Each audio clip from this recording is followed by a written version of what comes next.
श्री गणेशाय नमः। श्रीवररामचंद्राय नमः।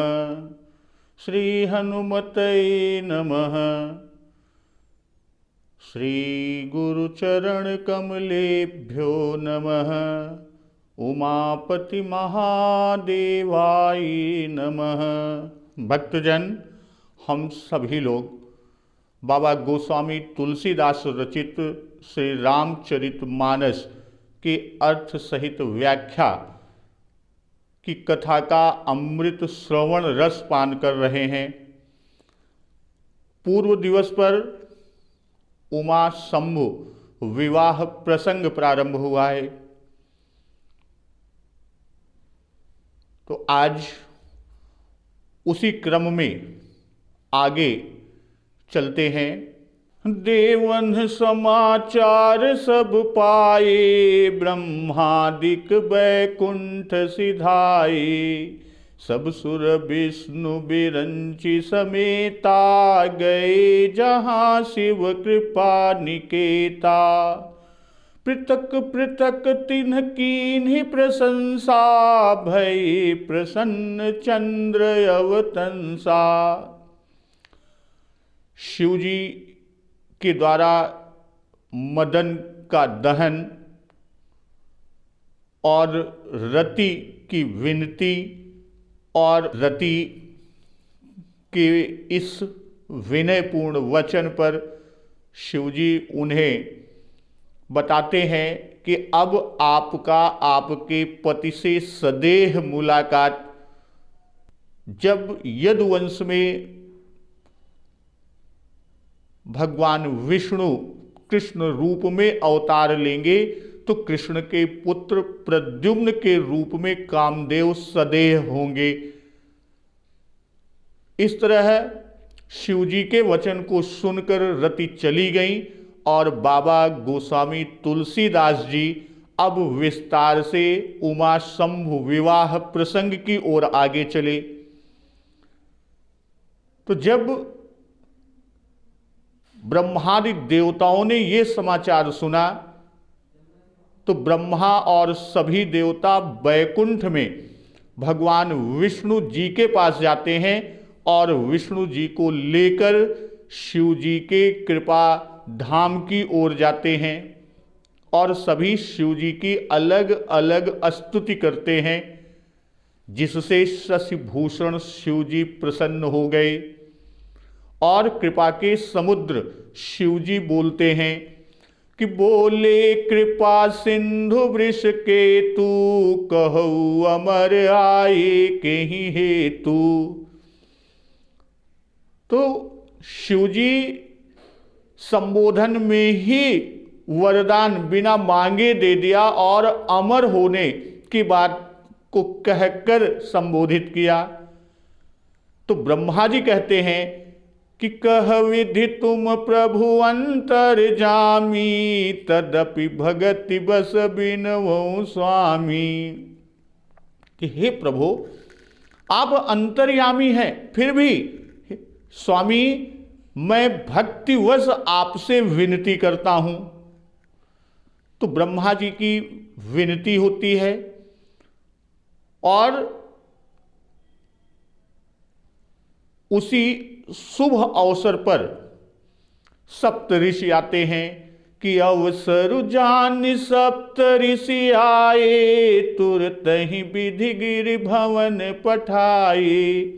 तो उसी उचित अवसर को जानकर सप्तर्षि आते हैं, क्योंकि सप्तर्षि के मन में भी यह विशेष कामना थी कि हम भी इस महामंगल में निमित्त बने।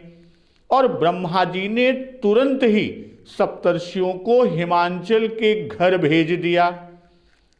तो सप्तर्षि जब हिमांचल जी के यहाँ चले तो हिमांचल जी के पास जाने से पहले वह वहाँ गए जहाँ पार्वती जी रहती थी, और इतना ही नहीं, पार्वती जी से छल से भरे मीठे वचन अर्थात विनोद युक्त या यूं कहें कि आनंद पहुंचाने वाले वचन बोलते हैं कि कहा हमार न सुनहु तब नारद के उपदेश, अब भा झूठ तुम्हारपन जारेऊ काम महेश।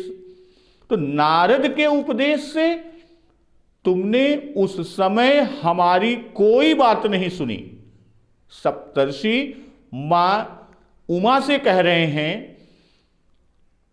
और अब भा झूठ तुम्हारपन जारेऊ काम महेश, कि अब तो तुम्हारा प्रण भी झूठा हो गया। क्यों? क्योंकि महादेव जी ने तो काम को ही भस्म कर डाला।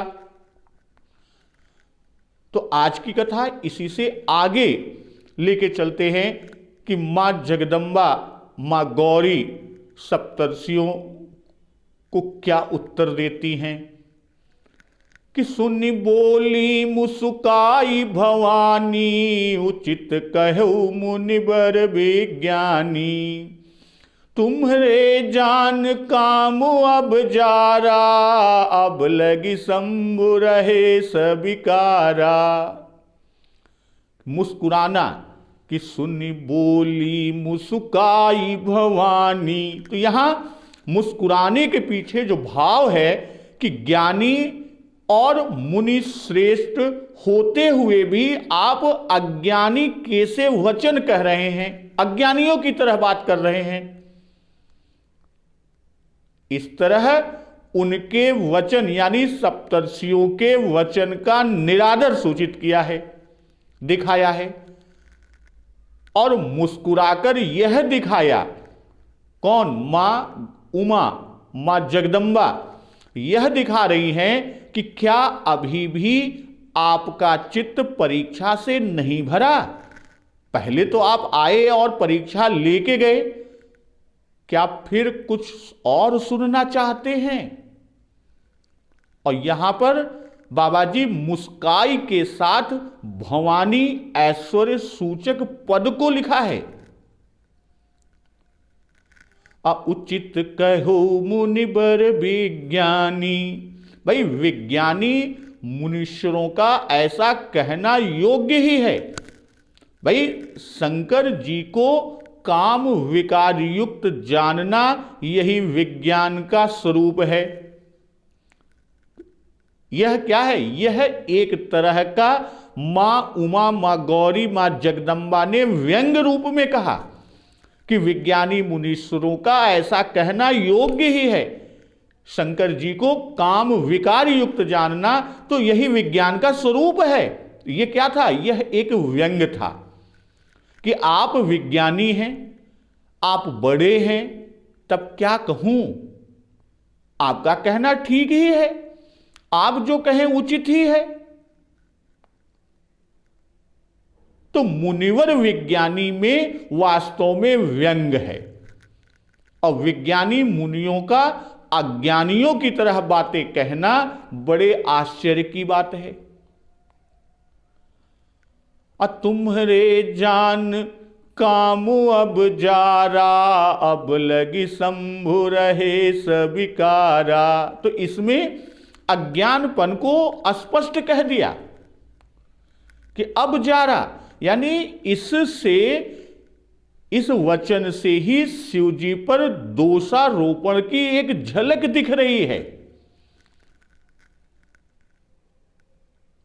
जो मां उमा, मां जगदंबा आगे कहती हैं और उनके वचनों का खंडन भी, अर्थात शिव जी तो कामदेव को अनादिकाल से जलाए हुए हैं,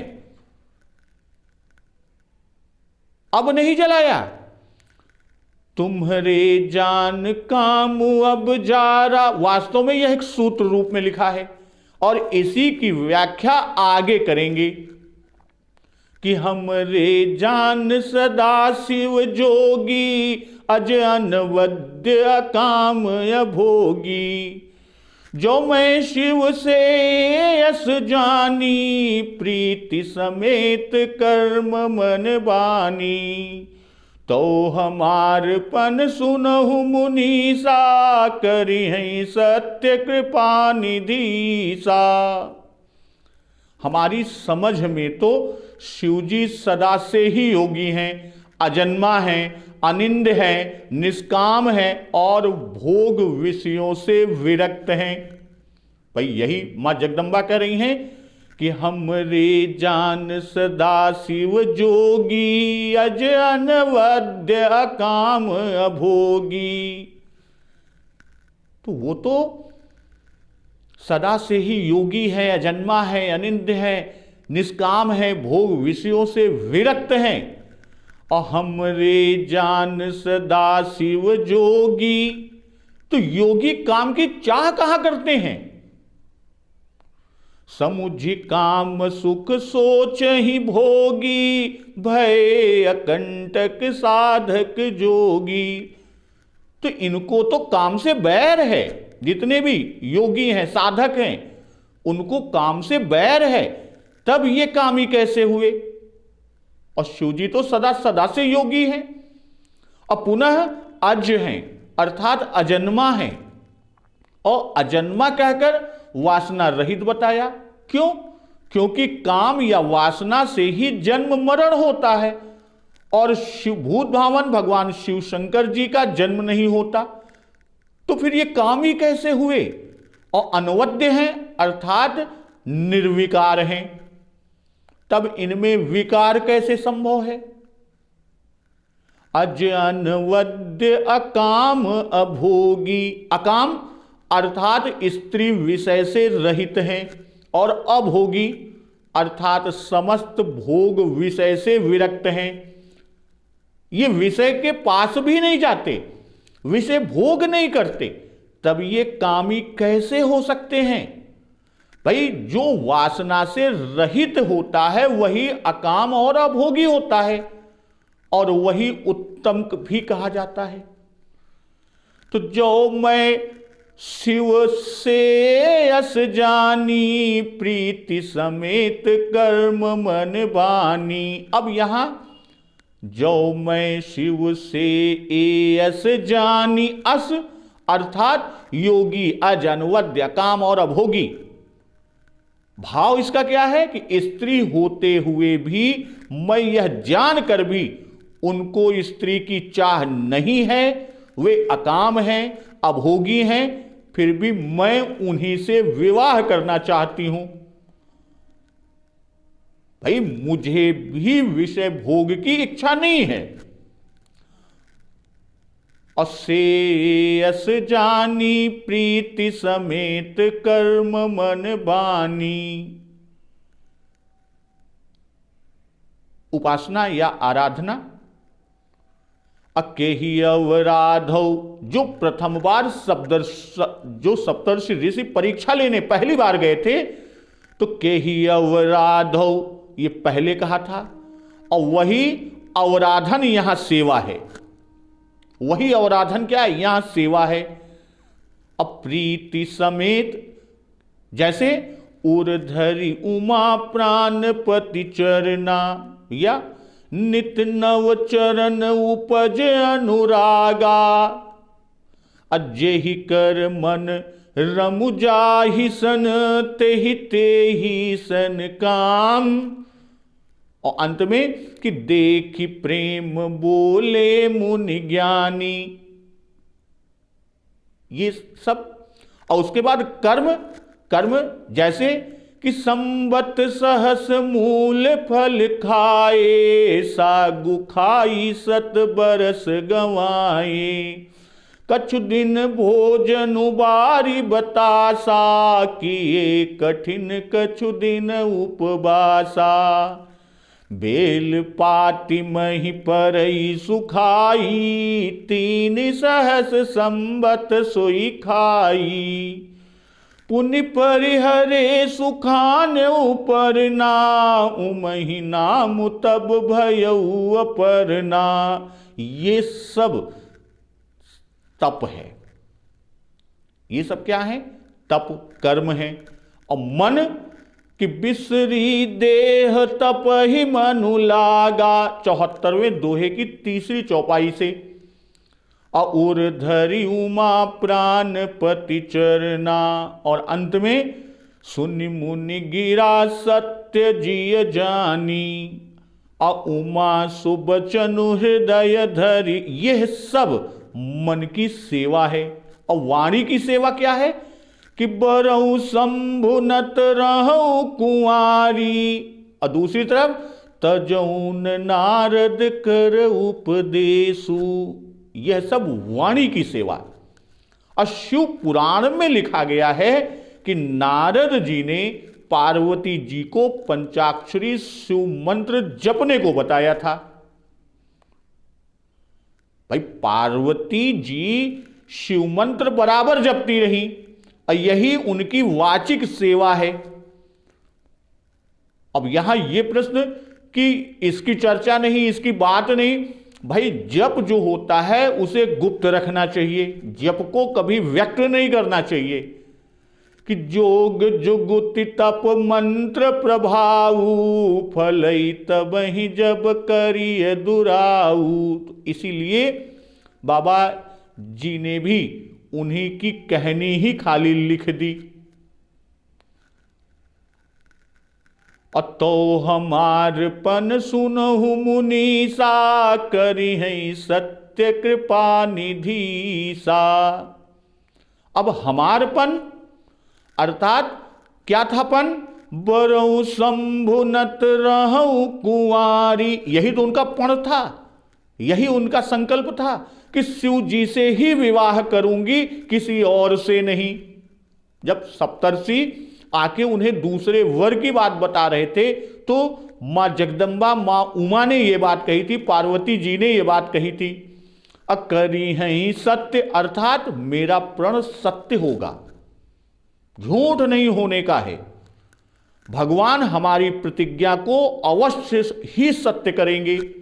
अब कृपा निधि तो हमार पन सुनहु मुनीसा, करी है सत्य कृपा निधि ईसा। अब कृपा निधि का भाव कि ये दया के सागर हैं। कौन? भूत भावन भगवान शिव शंकर जी। अब मुझ पर अवश्य दया करेंगे। भाई मुझे उनकी अहेतुकीय कृपा का भरोसा है। और ईसा, अब ईसा में यहां ईस के दोनों अर्थ हम समझ सकते हैं। एक तो परमेश्वर श्री राम जी, भाई परमेश्वर श्री राम जी जिनसे कि जो प्रभु दीन दयाल कहावा, तव सब दर्शी सुनिए। तो ये श्री राम जी की सती जी ने इन्हीं सर्वदर्शी प्रभु का स्मरण आर्तहरण करने के लिए किया था, और उन्हीं प्रभु ने अब तक बराबर उन पर कृपा की है। और दूसरा इसका भाव कि शंकर जी। तो यहां अब सप्तर्षियों के कि अब भा झूठ तुम्हारपन, इसका उत्तर दिया मां गौरी ने कि तुम जो कहा हर चार उमारा, सोई अति बड़ अविवेक तुम्हारा। हर चार उमारा, भाई तुम जो कहा हर जारे उमारा, हर जारे उमारा कि कामदेव का संहार करने के संबंध में हर का नाम दिया कि ये संसार मात्र का संहार करने वाले हैं। कौन? भूत भावन भगवान शिव शंकर जी। अब काम को भस्म करना कौन सी बड़ी बात है इनके लिए? भाई क्लेशम हर तीति हर है, क्लेश हरण के संबंध से हर नाम दिया कि भूत भावन भगवान शिव शंकर जी साधकों, योगियों और भक्त जनों को क्लेश जो दे रहा था अब उसे जला डाला। तुम जो कहा हर जार उमारा, असोई अति बड़ अविवेक तुम्हारा। अर्थात आपके कथन से मां उमा सप्तर्षि से कह रही हैं, सप्त ऋषियों से कह रही हैं कि आपके कथन से तो यह भाव निकलता है, यह आशय निकलता है कि अभी तक शिव जी को काम व्यापता था और अब नहीं व्यापेगा। या दूसरे रूप में कहें कि काम का जलाना कहकर आप भगवान भूत भावन शिव शंकर पर दूसरों को कष्ट देने या मारने आदि का दोष लगा रहे हैं। और ये दोनों दोषारोपण क्या है? अनुचित है। भाई उन पर दोषारोपण करना तो पूर्णतः अनुचित है, क्योंकि वे तो सदा से योगी, अज, अकाम, अनवद्य और अभोगी हैं। और दूसरे, वे किसी को क्यों मारने या जलाने लगे? भाई वे तो राग, द्वेष, क्रोध आदि से परे हैं, इसलिए यह दोषारोपण भी अनुचित है। और इसी को आगे दृष्टांत देकर मां उमा समझाती हैं कि इनको अविवेकी कहती हैं कि अति बड़ अविवेक तुम्हारा। अब यहां अति बड़ अविवेक, इनमें तीन तरह के अज्ञान को दिखाया। अविवेक, बड़ अविवेक और अति बड़ अविवेक। तो मां भवानी ने सप्त ऋषियों में तीनों बातों को दिखाई। जो सप्तर्षियों ने कहा कि तुम्हारे जान काम अब जारा, यह सप्तर्षियों का अविवेक है। अर्थात इतना भी ज्ञान इनको नहीं है। मां सप्तर्षियों से कह रही हैं कि इतना भी ज्ञान तुमको नहीं है कि वे तो सदा से योगी, अकाम, अभोगी, सदा से ही काम रहित हैं। तो यह न जानना अविवेक है। मां जगदंबा, मां भवानी, गौरी, उमा कह रही हैं। और जो ये वचन कहे कि अब लगी शंभु रहे सबिकारा, अर्थात शंभु को खड विकार युक्त मानना, उनको कामी जानना, यह बड़ अविवेक है। और अंत में जो कहते हैं हर जा रे मारा, अर्थात भगवान में किसी को मारने का दोष लगाना, यह अति बड़ अविवेक है। और हर जा रे मारा, इस कथन को सप्तर्षि का अति बड़ अविवेक कहा मां पार्वती, मां गौरी ने। क्यों ऐसा कहा? क्योंकि इससे ईश्वर पर दूसरों को मारने व जलाने का दोष आरोपित होता है। अगर देखा जाए वास्तव में तो ईश्वर किसी का अनहित नहीं करते, वे किसी को नहीं मारते। पापी कैसे मरता है? पापी अपने पाप से मारा जाता है, ईश्वर नहीं मारता। पापी स्वयं अपने पाप से मरता है।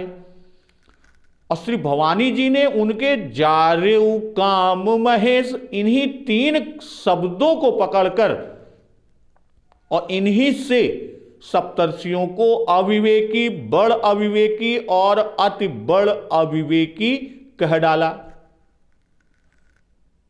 तात अनल कर सहज सुभाऊ, हिम्मते ही निकट जाई नहीं काऊ, गए समीप सो अवसि नसाई, असि मन मथ महेश कई नाई। अब यहां तात अनल कर सहज सुभाऊ, पहले तो ऋषियों को अत्यंत बड़ा अज्ञानी कहा।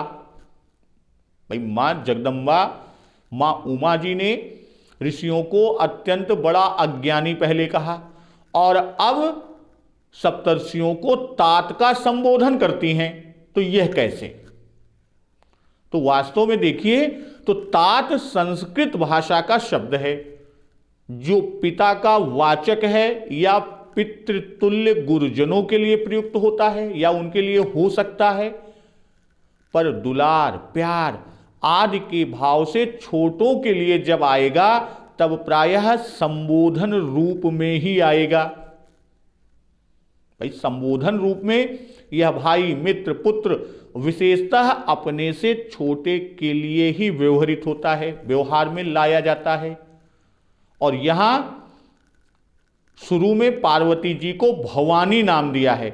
सुनी बोली मुस्काई भवानी, अर्थात भवानी हैं, जगन माता हैं, भववामा हैं। और भववामा होने से पहले तो सप्तर्षियों को उन्होंने डांट फटकार बताई, डांटा, अविवेक, बड़ अविवेक, अति बड़ अविवेक आदि सब कह डाला। और फिर माता होने के नाते माता के समान सप्तर्षियों को समझाने लगी और प्यार का संबोधन दिया। तो माता का सहज स्वभाव ही है यही। भाई पहले सप्तर्षि को अविवेकी कहा और इसी से अब सम्मान देने के लिए सप्तर्षियों को तात संबोधन किया।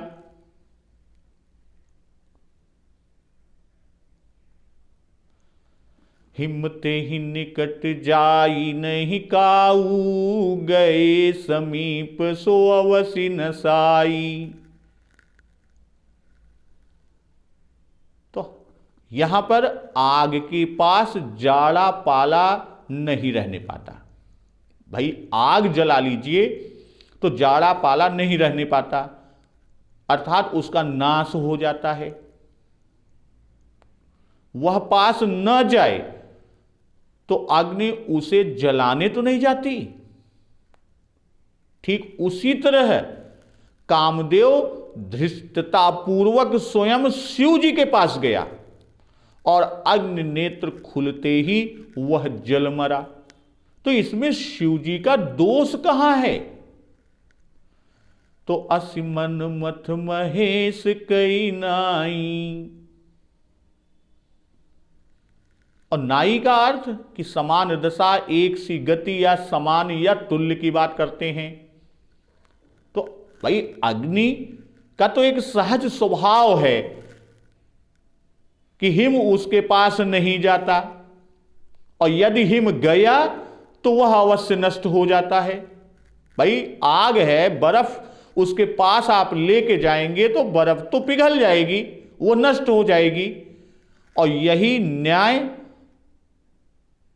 और यही दशा शिव जी की और कामदेव जी की है। भाई महेश जी के पास काम जाता ही नहीं, और यदि गया तो वह अवश्य नष्ट हुआ ही जाने। क्यों? क्योंकि महेश जी अनल रूप हैं और काम हिम रूप हैं।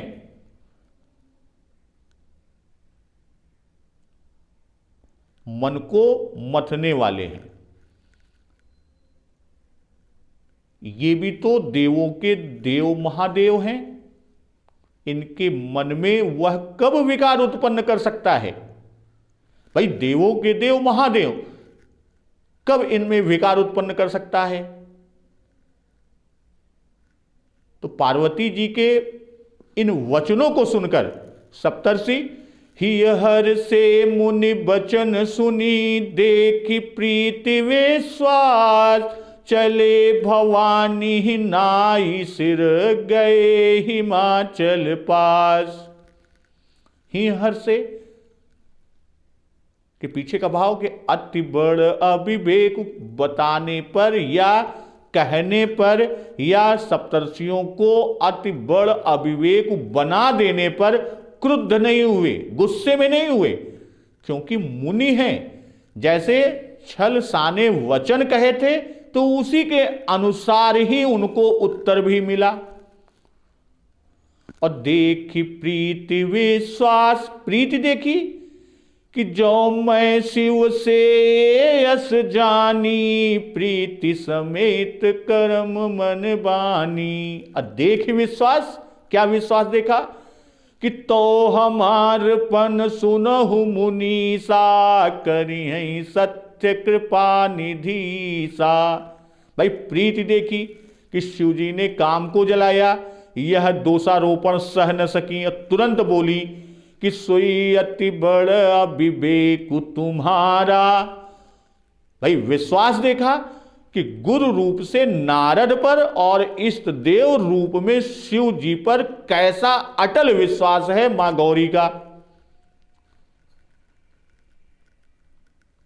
तो चले भवानी नाई सिर, गए हिमाचल पास। तो प्रथम गए जह रही भवानी।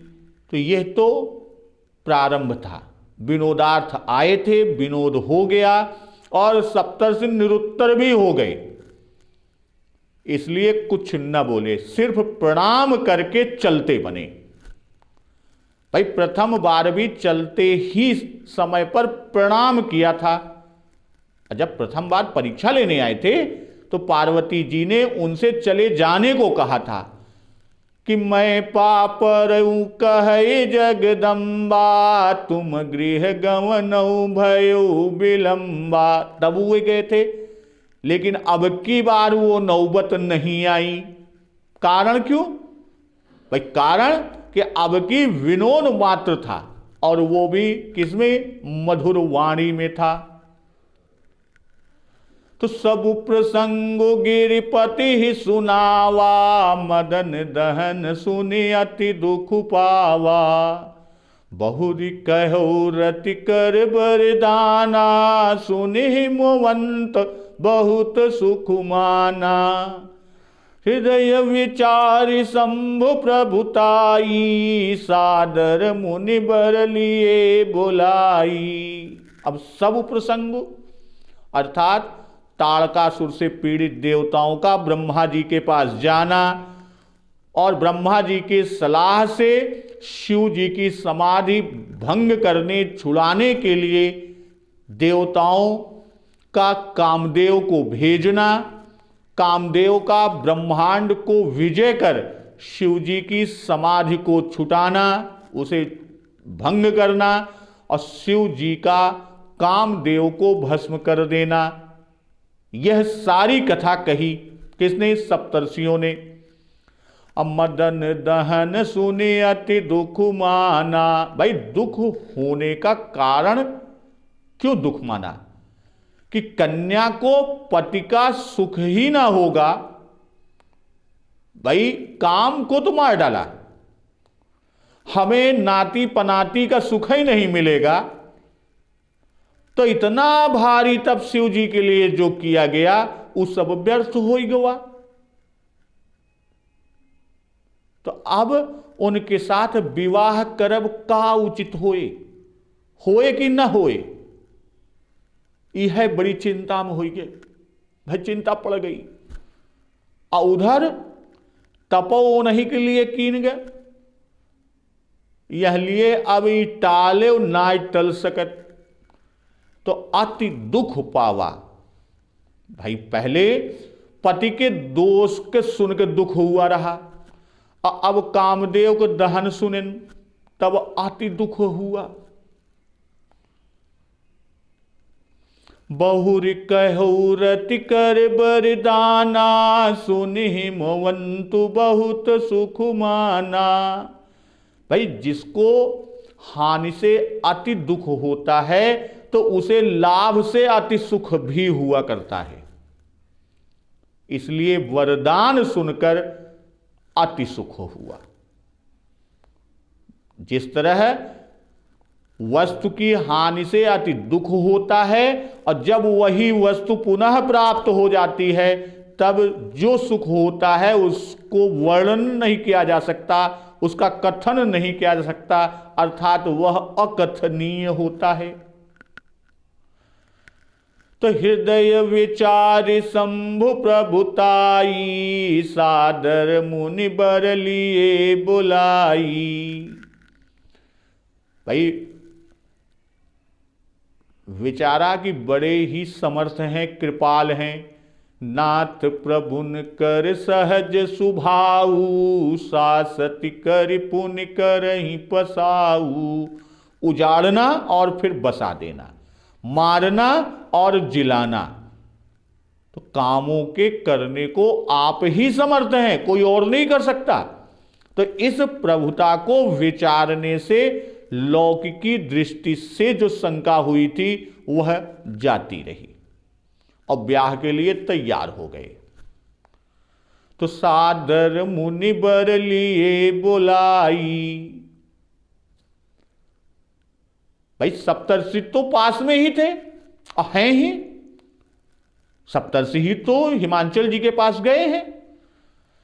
तो मुनिवरों से उन ऋषियों का आशय है कि जो हिमाचल पर आकर बसे हुए थे, आश्रम बनाए हुए थे, कि जह तह मुनिन सुआश्रम कीन्हे।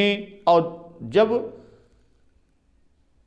वेद शिरा जी आकर समझाए थे कि वेद शिरा मुनि आई तब सब ही कहा समझाई, तो उन मुनिवरों को बुलाना बताया है।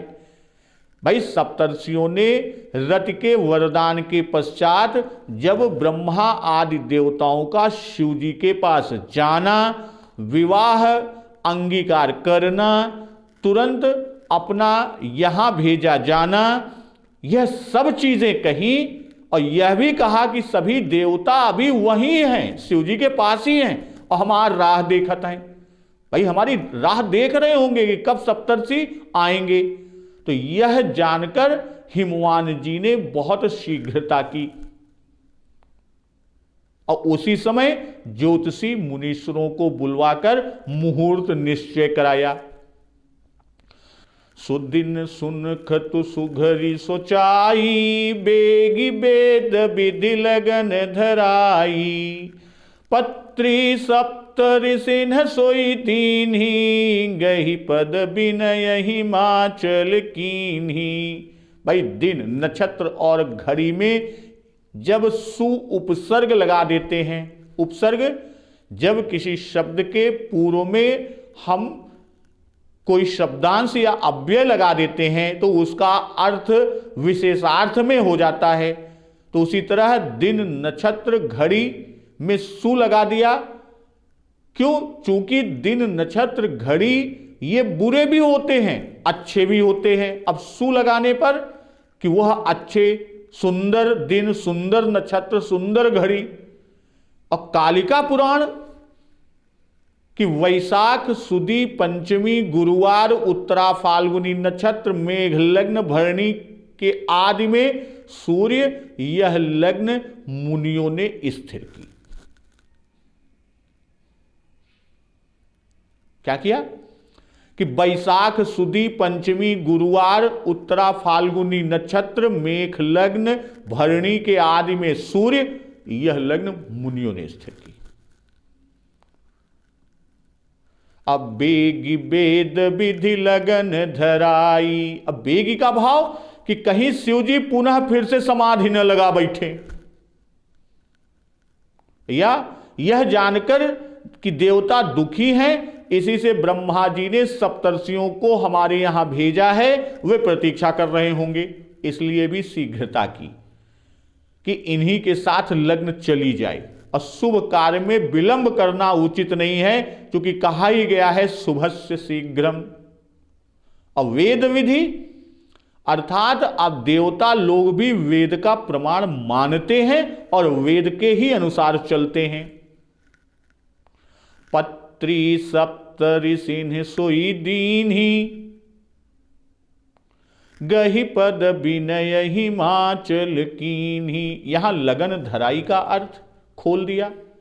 भाई आदमी कहते हैं ना लगन धराई उठी, तो लगन धराई का अर्थ क्या है बाबा जी ने बिल्कुल खुल के रख दिया कि लग्न आदि जब सुधवा के यानी पत्र में लिखवाई लीन जात है और वही पत्र उनका दे दीन जात है, तो यही पत्र के लग्न पत्र या पत्रिका कहते हैं, लग्न पत्रिका या लग्न पत्र कहते हैं।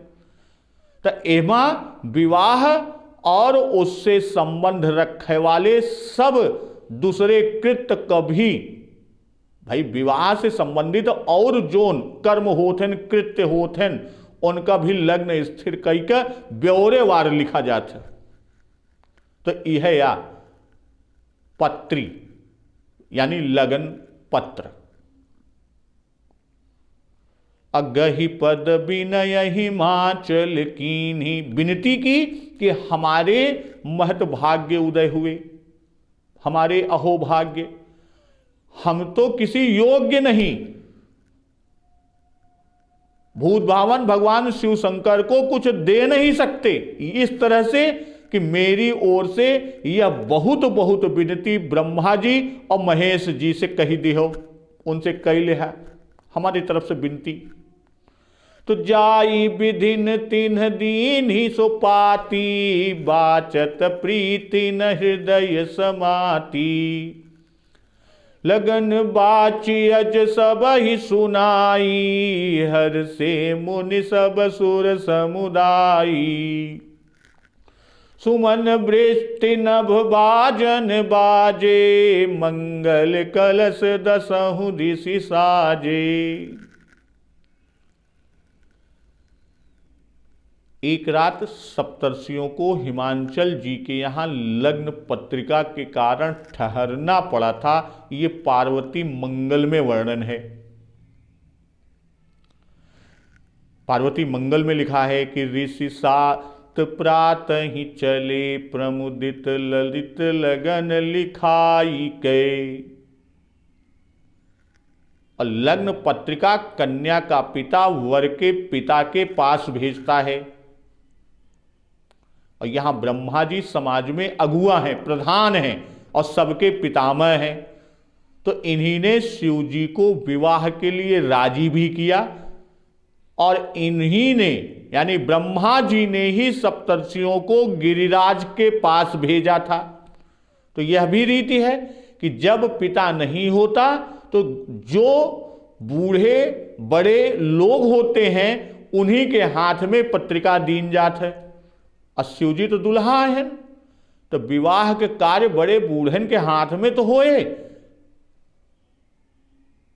यहीं बड़े उन्हीं के लग्न पत्रिका दीन गए।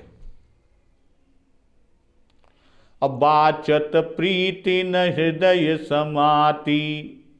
इसी तरह श्री राम विवाह की पत्रिका जब दशरथ जी महाराज के पास आई थी तब उनका भी यही हाल हुआ था। तो प्रेम समाता नहीं। जब लग्न पत्रिका बांचते हैं अर्थात इतना बढ़ा है कि हृदय रूपी पात्र में समा ही नहीं सका, वो वहां अटबई नायब है। अश्रु और रोमांच रूप में वो बाहर निकल पड़ा। अब प्रेम में ये दशा हो जाए के कारण एक तो यह है कि देवताओं के दुख अब निश्चय दूर हो जाए, एक पूर्ण आशा हो गया। अब पार्वती जी को वर दिया है और वह पूरा होए। अब बारात में समधि बन के जा। और दूसरे की पत्रिका की रचना भी कारण है।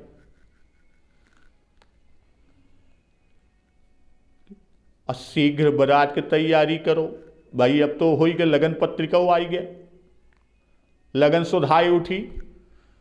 हर से मुनि सब सुर समुदाई। तो हर्ष का कारण स्पष्ट है कि अब तारकासुर का नाश शीघ्र होगा, हमारी विपत्ति दूर होगी और बराती बन के तुरंत ही जाएंगे।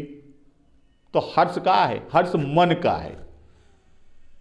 इसी को सुमन वृष्टि करके कर्म द्वारा प्रकट कर रहे हैं। अमंगल कलश दसहु दिशि साजे। मंगल कलश दसहु दिशि साजे कि दसहु दिशि कहकर कि समस्त दिग्पाल मंगल बनाने लगे। सभी अपने अपने यहां मंगल कलश सजा सजा कर रख रहे हैं। अब मंगल कलश के का कहा थे, मंगल कलश हुआ जो विवाह के समय सजाए हुआ चौक पूर के, एक चौक पूर के द्वार द्वार पर रख दीन जात है।